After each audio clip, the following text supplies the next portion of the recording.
jedhee dubbate Iyesuus kunoo na bira. Ani sodaadhu diinolee fi mannaasiiti kadhiite turte laftillee ittiin bariiti. Ani sodaadhu diinolee fi mannaasiiti kadhiite turte laftillee ittiin bariiti. Ani sodaadhu diinolee fi mannaasiiti kadhiite turte laftillee ittiin bariiti. Ani sodaadhu diinolee fi mannaasiiti kadhiite turte laftillee ittiin bariiti.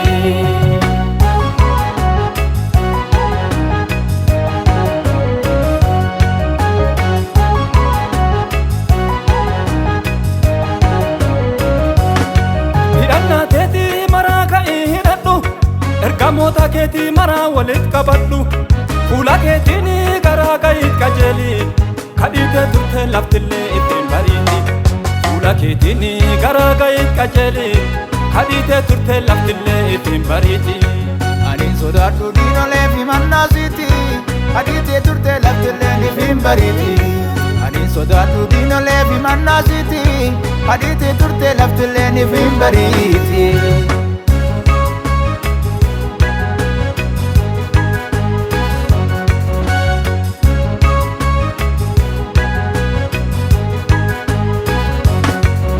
Keessaanii yaamee kana baafate maqaa kiyyalleen akka damsaa moggaafate.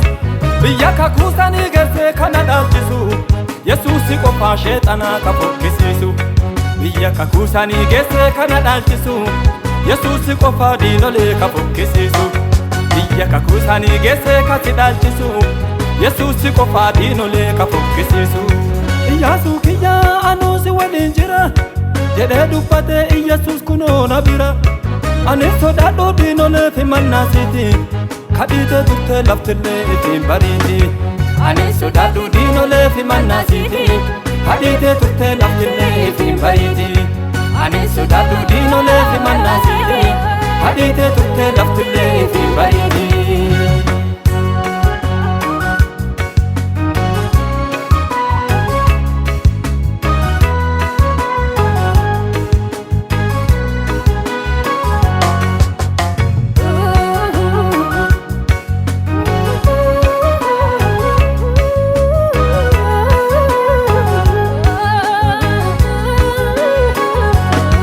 Himanna banee seexanni marrootiyaaf dhaggaan lakkisuu Yesuusi marrootiyaaf. Kanaaf falmatu waaquma jabaa qaba ijjiin danda'u seexan fedhii dadhaba. Kasii falmatu waaquma jabaa qabda ijjiin danda'u seexan fedhii dadhaba. Kanaaf falmatu waaquma jabaa qaba ijjiin danda'u seexan fedhii dadhaba. Iyyaasuu kiyyaa anuusi waliin jira jedhee dubbate Iyesuus kunoo na bira. Ani sodaadhu diinolee fi mannaasiiti kadhiite turte laftillee ittiin bariiti. Ani sodaadhu diinolee fi mannaasiiti kadhiite turte laftillee ittiin bariiti. Ani sodaadhu diinolee fi mannaasiiti kadhiite turte laftillee ittiin bariiti. Ani sodaadhu diinolee fi mannaasiiti kadhiite turte laftillee ittiin bariiti. Ani sodaadhu diinolee fi mannaasiiti kadhiite turte laftillee ittiin bariiti.